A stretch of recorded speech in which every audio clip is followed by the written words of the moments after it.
Hey there, Red Devil Nation. Welcome back for another Alumni Spotlight. Today we are really honored to have class of 1990 Dickinson football alum Kevin Nathan with us. Kevin, thank you so much for taking the time to join us. Justin, my pleasure. Anytime we can talk Dickinson football, baseball, academics.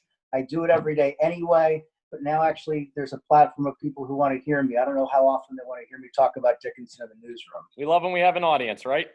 Absolutely. So first question right off the bat, just tell us about where you're from, where you grew up, and how you got into playing football. Long Island originally, lived there till I was 11, moved to New Hampshire, spent part of my childhood there, went to prep school in Massachusetts. I was introduced to football as an 8-year-old kid playing Pop Warner, playing Little League and Pop Warner. My dad and my stepfather were my coaches. And I think the thing that they did was they instilled a love of the game that I think you need to ultimately play Division III football. So whether it was Long Island where I played Pop Warner, New Hampshire where we didn't have Pop Warner, but we played pickup football all the time, and then ultimately in high school and college, those early years where we just played because we loved it, I think set the stage where I could play later on. So you move, you're playing pickup football.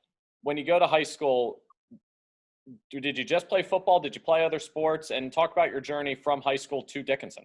I went to Phillips Andover, prep school outside of Boston. I probably set the school back about 30 years academically. It was a very tough school. I was privileged to go there and have wonderful friends from Andover, but it was extremely difficult academically.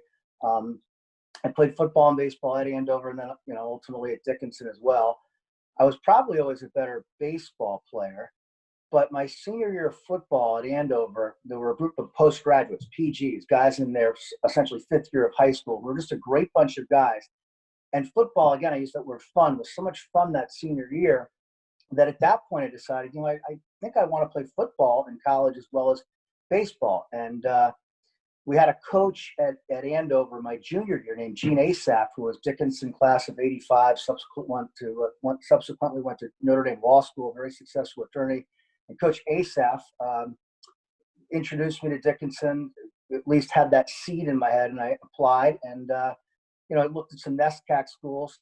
Unfortunately, didn't get in. Dickinson was not my first choice, but if I did it all over again, it would be my first choice by a long shot. I think, God has a plan. Things happen for a reason. I'm so thankful and consider myself blessed that I ended up at Dickinson because it was such a wonderful experience. That's pretty unique. You come here, you're a two-sport athlete, and that's something that you can really do in Division III athletics that provides this just great opportunity for people who want to pursue maybe multiple sports.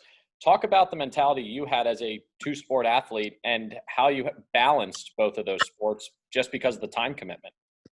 Well, Justin, I first would like to say, as some of my friends often say as well, I was in Division III because there was no Division IV. And the reality is, look, back then I think it was a little easier to play two sports, a lot easier. In fact, gosh, it's hard to play two sports in high school now because of specialization. Fortunately, at Dickinson at the time, our legendary, wonderful, God rest his soul coach, Ed Sweeney, he didn't have a problem with two-sport athletes. In fact, he kind of liked it. He thought if he could get more guys in the fold, more athletes, more numbers, so long as you did the off-season requirements of lifting and running, et cetera, that he was going to have a better roster. So, from a discipline standpoint, absolutely. You have to stay focused. You learn how to manage your time. But I would actually say academically and even socially, playing two sports was a blessing because it forces you to manage your time. And there is enough time in the day. And as you get older and you have kids and jobs and responsibilities, I think those things you learn to balance in college help you many years into the future. First, let's start with football. Your time as a student athlete on the football team, playing for Coach Sweeney, who, we were brought up here when I was playing football, learning about his legacy and the impact that he had on the program from Coach Bro and Coach Quattrone, but also playing for Coach Quattrone, now our athletic director. First, before we talk Coach Sweeney, I want to say Coach Bro, absolute class act, wonderful man.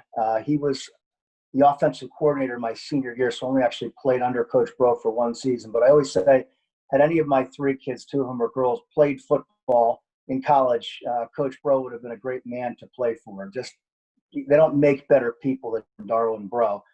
And Coach Quattrone was my position coach. He still coached me, even though he's only a few years older than me. I love him like a father. He instilled discipline and being regimented and didn't play favorites and set the bar high, and just was a wonderful mentor to have as a position coach. And he's a dear friend today. Dickinson's very fortunate to have Joel Quattrone as its athletic director.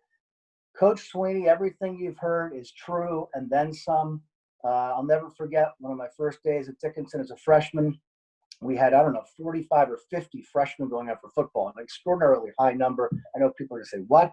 That's true. I've debated with friends. I think it was 47. Some say as many as 50. He lined the freshmen up in the locker room one day. This is a few days into camp or freshman year. No one else, just the freshman. He said, take a look at the guy to your right. Take a look at the guy to your left. And we did. He goes, those guys will not be playing in the National Football League someday. But if you want to stay here, do everything you're told, work hard, and be part of something bigger than yourself, then stay in this locker room. If not, leave now. And of course, everyone stayed. 3 years later, as we were seniors, I think there were 22 left in our class. But it set the tone. In Division III football under Coach Sweeney then, it was run in some ways like a Division I program in terms of expectations. But at the end of the day, his point was, there's no pro football after this. This is non-scholarship. You are here for the love of the game. And the things we learned in that locker room and on Biddle Field and on the practice field with Coach Sweeney are things that have stuck with our group 30 years later. And I look at the success of my friends in medicine and law and education and business, and I can go on and on and on, and in their families and their communities with their faith. And the common denominator is Ed Sweeney, and that these were guys that bought in to that discipline and that system, and they took those, what some people call business soft skills, but those tangibles, and applied them to life.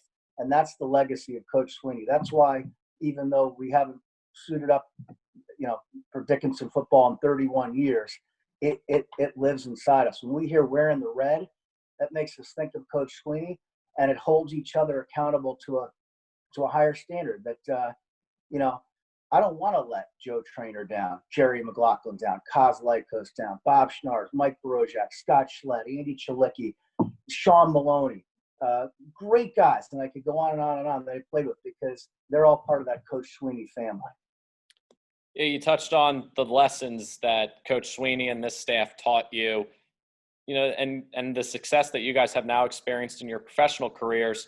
You guys experienced success on the field. You guys won the first 2 conference championships in Dickinson football history. Talk about the lessons that you learned, how they built towards those 2 culminating moments in Dickinson football history, but now how they've really impacted you as professionals, as husbands, as fathers.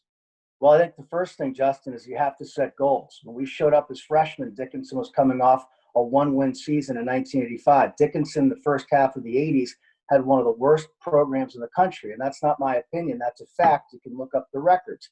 Coach Sweeney was brought in to turn things around. Our freshman year, we were 4-6.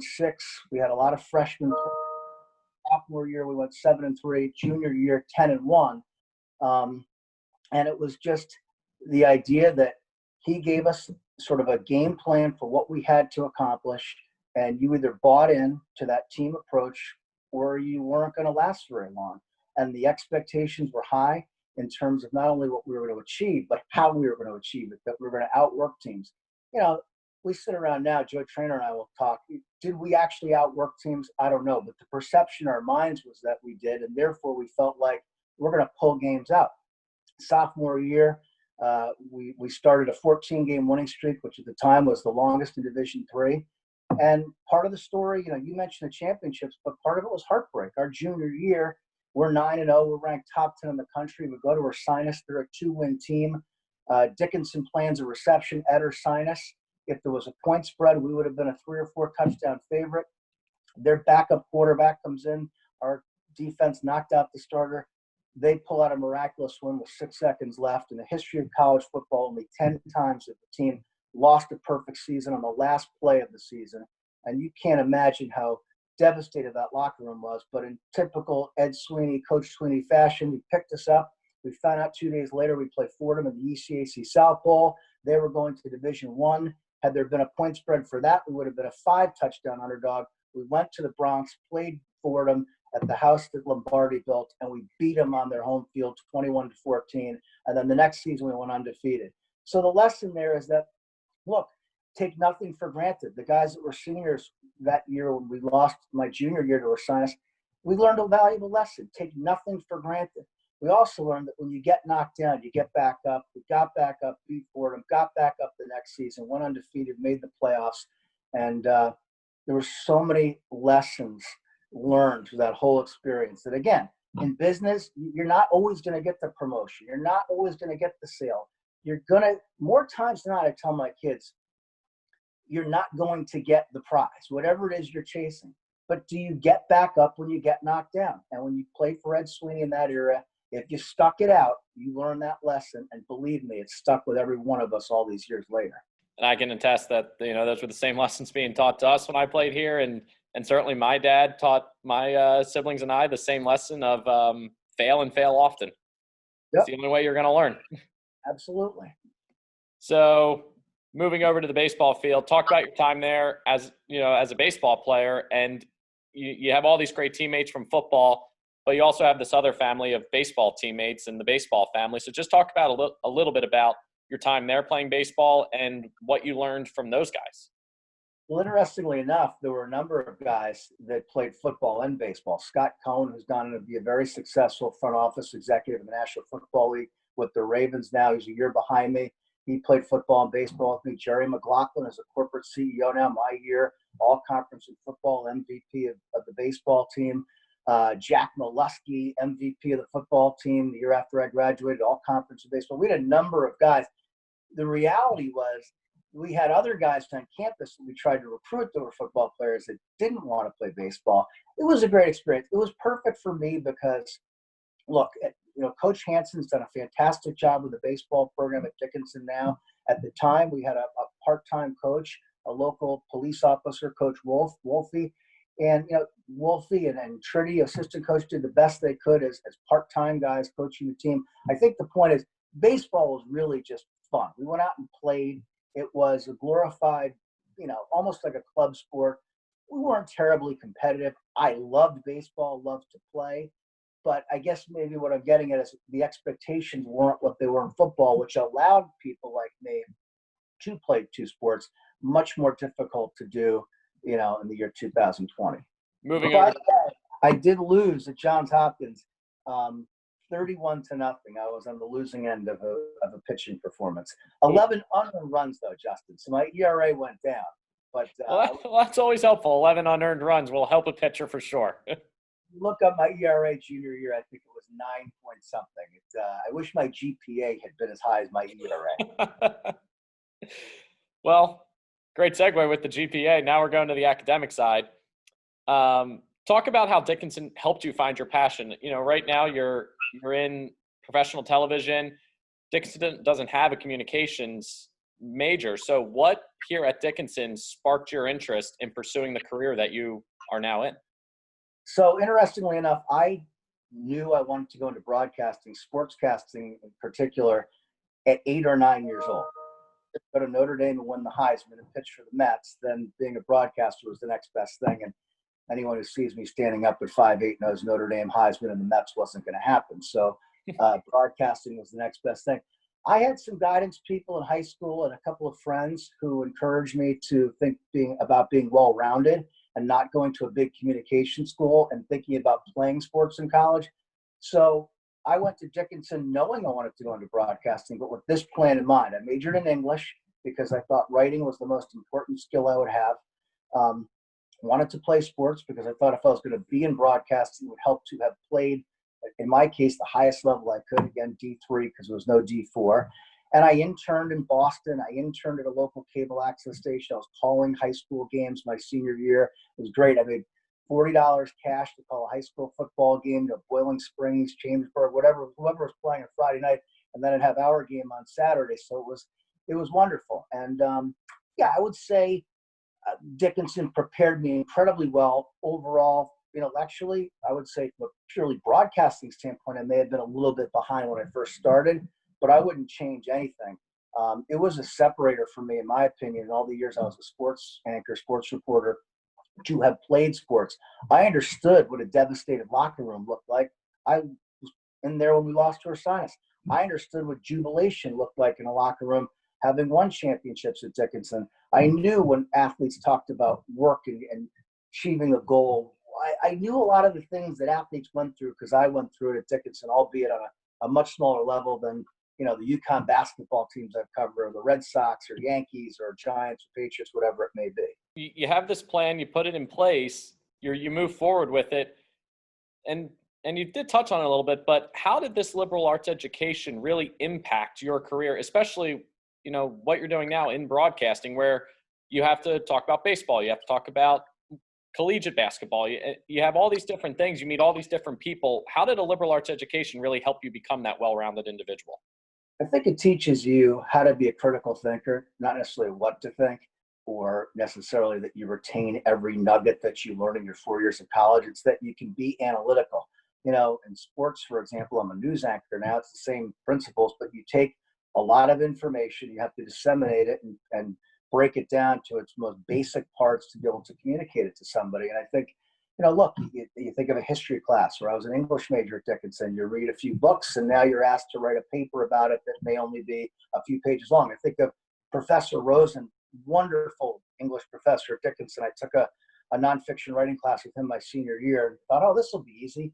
Every assignment is one page. Well, he expected every word on that page to be perfect.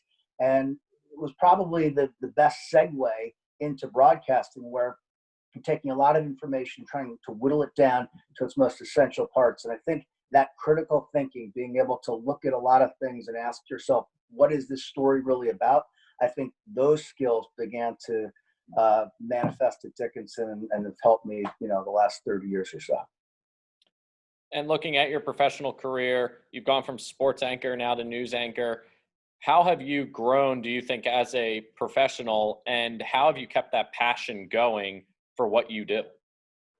Great question. I mean, I'm still very passionate about sports. I love sports. But now that I'm not the 6 and 11 o'clock sports anchor at NBC Connecticut, I can actually be a sports fan again, although I'm looking forward to when we have fans in the stands and everything else.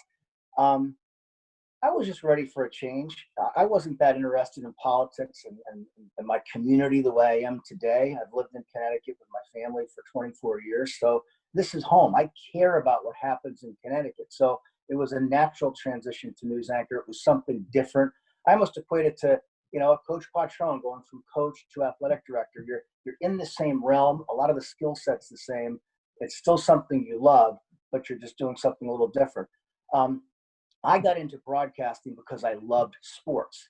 But as time evolved, I fell in love with broadcasting. And most specifically, I fell in love with storytelling. I mean, the thing that I've always taken the most pride in is being able to tell a good story. And I think oftentimes in the sports, the news business, a lot of outlets are focused on the negative. It's what makes the news. But I love the positive human interest story. And I've been able to tell hundreds, if not thousands, of those stories about people. And that's really been special. And so those skills from sports have transcended over to news over the last few years since I moved over. You mentioned you lived with your family for 24 years. Just tell us a little bit about your personal life, your wife, your kids, your family, and how they've grown and how you've, helped them grow. Well, you may have to edit this out, Justin, because truth be told, my wife went to Gettysburg. There are only a few good things that have come from Gettysburg. My wife, my Dickinson classmate, Jimmy Murray's wife, Linda, who went to Gettysburg. Of course, Coach Bro, who used to coach there. And then I guess the bucket, because we just like claiming the bucket from Gettysburg. We do like claiming that bucket. And it could be worse. It could be F&M. That's true. Absolutely. No, Christine's wonderful. Best friend in the world. We met senior year at Dickinson. She was taking classes that summer, and I was interning the summer before my senior year. And been married for 27 years. We have 3 wonderful, healthy kids. My son, Ryan, swam Division III. He's 6'3". I wish I had gotten a little of that height, 5'3" most days.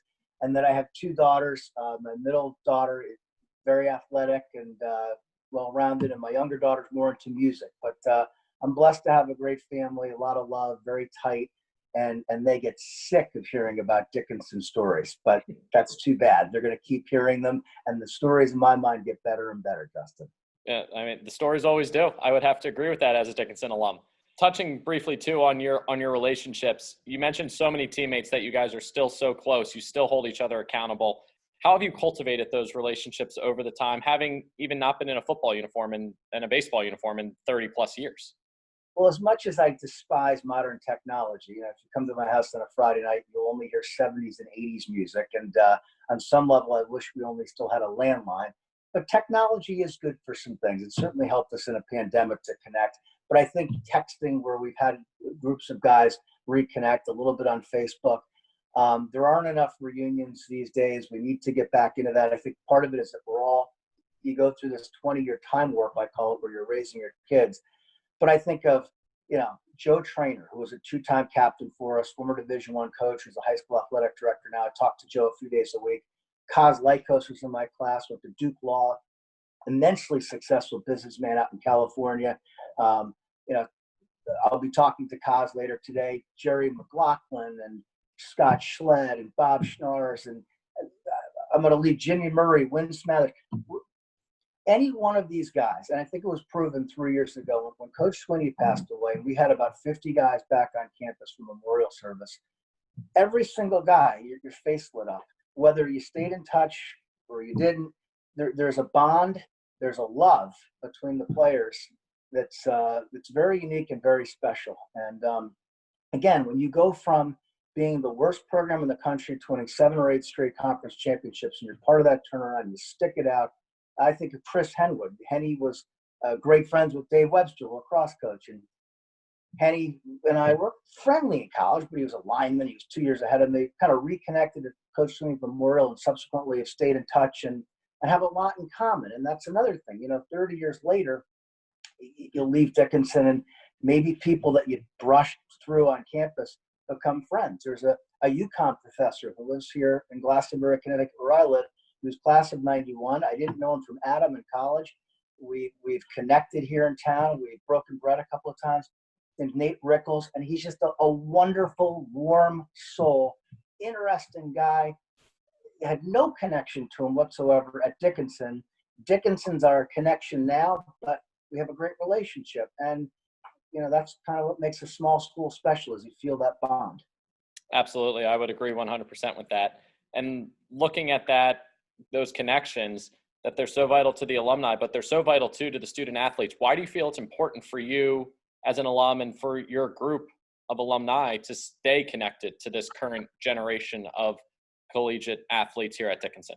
I think it's for opportunities like this. If anyone has listened to this interview to this point, if you're a young person at school, I would just say, seize the opportunities that are there. I mean, what an opportunity to be at a wonderful school like Dickinson.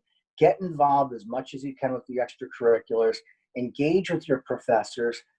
Be, as I say to my kids, and they roll their eyes, but be intellectually curious. I wish I had asked more questions then.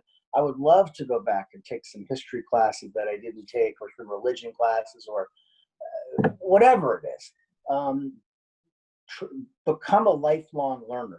The one thing I realized at 52 is not what I know, but what I don't know. And as you get older, hopefully you get wiser and you realize, gosh, those 4 years are special.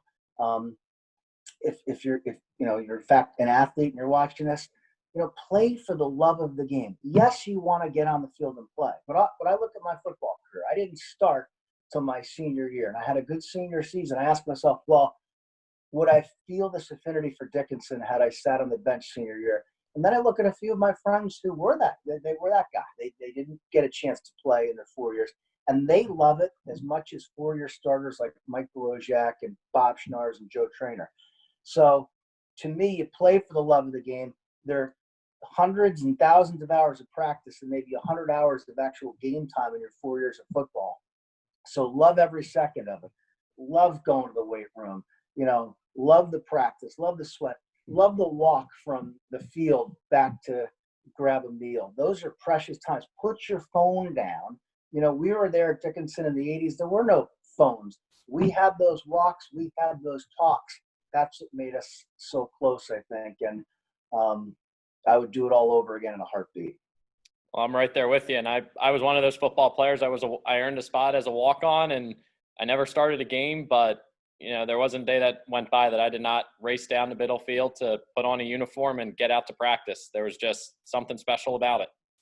Well, I respect that, Justin, a lot because, we used to joke, you're a scout team All-American, but really, giving a good look in practice, being that team player, and you say, well, somebody who didn't experience it, well, why would you do that? Why is that relevant? Well, beyond just the experience you have on the field those 4 years, I think those same qualities of being a team player apply to business and athletic administration and a newsroom. It's not about you. It's always about the team. And you can contribute in lots of ways. I think of a TV colleague, Fred Nutter, who was a walk-on football player at UConn years ago. And the late great strength coach at UConn, Jerry Martin, said to Fred one day, Fred, I wish everybody had your talent. And he looked at Jerry Martin, Fred did, and he said, I'm 5'8", a buck nothing. I'm never going to play. I don't have any talent. He goes, your talent is that you're the hardest worker in here.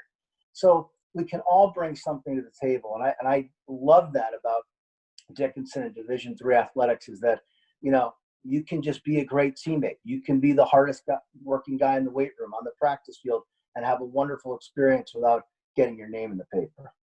Yeah, absolutely agree. And I know because that was me. For 3 years, I was just the scout team punter and kicker. I watched the film of what the other teams did special team wise, and I emulated it 4 or 5 days a week at practice.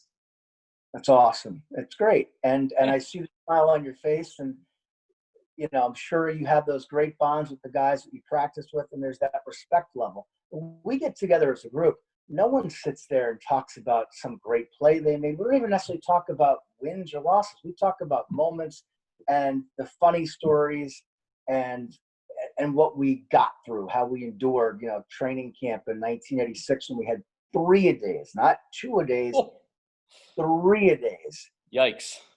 Can't say Coach Bro and Coach Quattrone are running those in 2009 through 2012. Yeah, they were something. But we got through it, we survived, and we can laugh about it now. Yep. And the last two questions for you here as we wrap up our time. It's a two-part question. First is, why are you so proud to be a Dickinson alum?